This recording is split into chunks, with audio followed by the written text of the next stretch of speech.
India, इनकी जो acceptability है वो न सिर्फ बीजेपी में या एनडीए में बल्कि अक्रॉस पार्टी आप इनकी एक्सेप्टेबिलिटी जो है वो देख सकते हैं।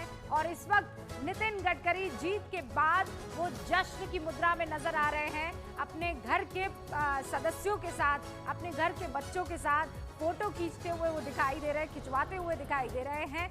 और इस बीच ये भी आप समझ लीजिए कि इंडिया गठबंधन जो है उसकी तरफ से और कांग्रेस की तरफ से ये कहा गया है कि हमारे लिए कोई भी पार्टी राजनीति में अछूती नहीं है, यानी ये कि वो हर पार्टी के संपर्क में है।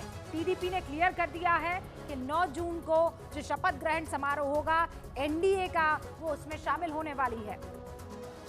प्रेम शुक्ला भारतीय जनता पार्टी के राष्ट्रीय प्रवक्ता हमारे साथ जुड़ चुके हैं, माफ कीजिएगा के शर्मा साहब हमारे साथ भारतीय जनता पार्टी के राष्ट्रीय प्रवक्ता जुड़ चुके हैं हमारे साथ। इस वक्त आपको शालिनी तिवारी मेरी सहयोगी नजर आ रही हैं, हमारे साथ पूजा भी इस वक्त स्क्रीन पर आपको दिखाई दे रही हैं, प्रदीप भंडारी हमारे साथ जनता का रिपोर्टर के सीईओ इस वक्त दिखाई दे रहे हैं और मोनिका मेरी सहयोगी इस वक्त आपको स्क्रीन पर दिखाई दे रही है।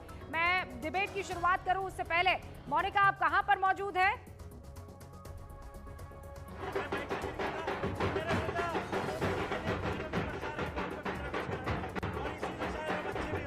बीजेपी हेडक्वार्टर से कार्यकर्ताओं से लगातार बातचीत कर रही है मोनिका, लेकिन पीछे ढोल नगाड़ों की गजब की आवाजें कुछ सुनाई नहीं दे रहा है, लेकिन जश्न का माहौल दिखाई दे रहा है। शालिनी आप कहां पर मौजूद हैं?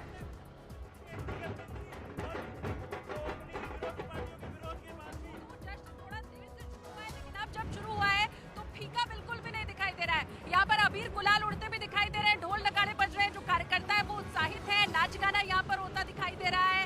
इसके अलावा जो कार्यकर्ता है उनको हमें तो यही बताया गया था कि इंस्ट्रक्शन दिया गया था जरा थमकर, जरा संभल कर, अति उत्साह में जश्न पहले बार शुरू कर देना। लेकिन आप तस्वीर देख रहे हैं कि कितनी बड़ी संख्या में अब जो बीजेपी कार्यकर्ता है वो यहाँ पर पहुंच चुके हैं और अभी आने का सिलसिला जारी है। जो रेला है बीजेपी के कार्यकर्ताओं का वो यहाँ पर अभी आता जा रहा है और उम्मीद बीजेपी कार्यकर्ताओं को यही है कि 2014 की तरह 2019 की तरह शायद फिर से प्रधानमंत्री नरेंद्र मोदी यही बीजेपी हेडक्वार्टर आएंगे और फिर उसके बाद उन्हें यहाँ पर संबोधित भी करेंगे।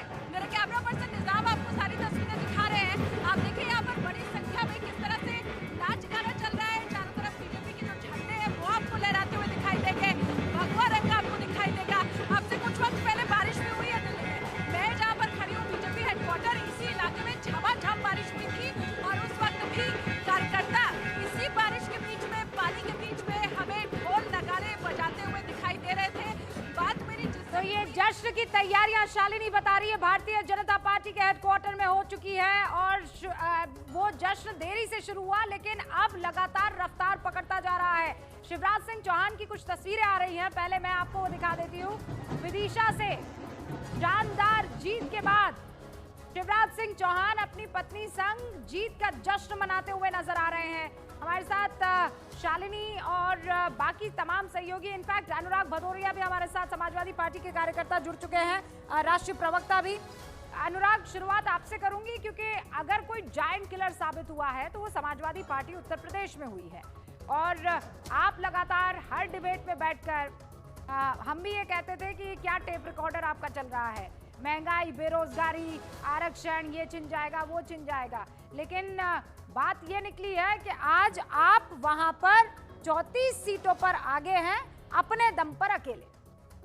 देखिए, उत्तर प्रदेश के अंदर में भारतीय जनता पार्टी हार रही है खटाखट खटाखट खटाखट और समाजवादी पार्टी इंडिया गठबंधन जीत रहा है फटाफट फटाफट फटाफट। और बीजेपी जिस तरह से, बीजेपी को जनता ने नकारा है, क्योंकि बीजेपी ने कभी जनता के मुद्दों की बात की ही नहीं। हम तो जनता के मुद्दों की बात करते थे, बीजेपी के प्रवक्ता बैठे हैं, ये क्या बातें करते थे, इनकी बातें होता था मंगलसूत्र, इनकी बात मीट मुर्गा बड़ी खबर देना चाहती हूँ, बड़ी खबर मुंबई से आ रही है। मुंबई में